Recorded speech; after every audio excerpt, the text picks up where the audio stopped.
Mula Madhyamaka Karika Mahayana Buddhism chapter 1 verse 1 Nagarjuna Acharya Nagarjuna No thing anywhere is ever born from itself, from something else, or from both, or without a cause. ना अपने आप से जन्म होता है, ना किसी और से, ना दोनों से मिलकर, और ना ही बिना कारण। इसलिए कहीं भी किसी भी वस्तु का जन्म वास्तव में नहीं है। ना कोई पैदा हो रहा है, ना मर रहा है। तो नागार्जुन क्या कह रहे हैं? कोई चीज खुद पैदा नहीं हो सकती, क्योंकि अगर खुद से हो रही है तो पहले से ही मौजूद है। क्या अगेन नागार्जुन क्या कह रहे हैं? कोई चीज खुद पैदा नहीं हो सकती, क्योंकि अगर खुद से हो रही है तो पहले से ही मौजूद है। और कोई चीज पूरी तरह दूसरे से नहीं पैदा हो सकती, क्योंकि अगर सब बाहर से है तो उसकी अपनी पहचान कहाँ? दोनों मिलकर भी नहीं, क्योंकि विरोधाभास है, और बिना कारण के तो संभव ही नहीं। तो क्या बोला जा रहा है? वस्तुएं जैसी हमें दिखती हैं उनका कोई स्वतंत्र स्थायी जन्म नहीं है। वे केवल आश्रित उत्पत्ति डिपेंडेंट ओरिजिनेशन से प्रकट होती हैं।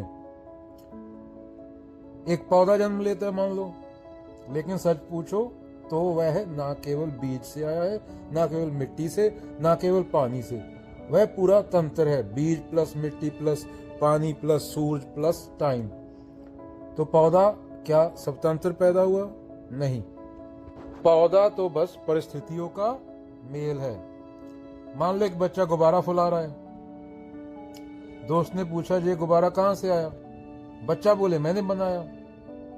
तो बुड्ढी ने हंसकर कहा, नहीं, पहले फैक्ट्री में बना था। एक और बुड्ढी आ गई, उसने बोला, अरे रबर तो पेड़ से आया। गुरु ने कहा, पेड़ भी मिट्टी पानी सूरज से आया। बच्चे ने समझा गुब्बारा कोई अकेला कहीं से नहीं आया, सब कुछ मिलकर इसे लाए। तो क्या अगेन जो वस्तु खुद से नहीं आती, ना दूसरे से, ना दोनों से, ना बिना कारण, वो वस्तु अपनी जड़ में क्या है? शून्य है। शून्य का मतलब कुछ नहीं बल्कि निर्भरता है।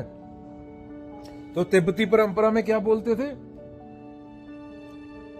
थे? जैसे इंद्रधनुष दिखता है सुंदर रंगीन, पर हाथ से पकड़ो तो नहीं मिलेगा, वैसा ही सब जन्म है, दिखाई देता है पर स्थायी नहीं। कुछ भी स्वतंत्र और स्थायी नहीं जन्मता, सब कुछ परस्पर निर्भरता माने इंटरडिपेंडेंस से प्रकट होता है। बच्चों, बहुत समय पहले मान लो एक तिब्बत के पहाड़ों में एक बच्चा था, नाम था तेंजिन। उसे एक जादुई बांसुरी मिली। जब वह बजाता तो मधुर स्वर निकलते। गांव वाले बोले, वाह तांजिन, यह धुन कहां से आई? तांजिन ने कहा, मेरी बांसुरी से बच्चा था बोलेगा। लेकिन बुढ़ी औरत आगे बोली, नहीं बेटा, बांसुरी तो बांस से बनी है। फिर एक और बुढ़ी आ गई, बांस तो मिट्टी और पानी से बना है। गुरु ने कहा, और मिट्टी पानी तो बादलों और सूरज पर निर्भर है। बच्चा सोचने पड़ गया, तो धुन कहां से आई? बांसुरी से, मुझसे, हवा से, यह सब मिलकर। क्या? बच्चा सोचने पड़ गया, तो धुन कहां से आई? बांसुरी से, मुझसे, हवा से, यहाँ सब कुछ मिलकर। गुरु मुस्कुराए और बोले, यह है नागार्जुन का रहस्य। कुछ भी अकेले पैदा नहीं होता। धुन भी शून्य है, जीरो है। वह ना सिर्फ बांसुरी है, ना सिर्फ तुमसे, ना सिर्फ हवा से, वह सबके मिलने से ही जन्मी है। बच्चा समझ गया। जन्म इज इक्वल टू क्या है? निर्भरता, डिपेंडेंस। स्वतंत्र कुछ भी पैदा नहीं होता। गूढ़ संदेश क्या है अगेन वर्स 1 का?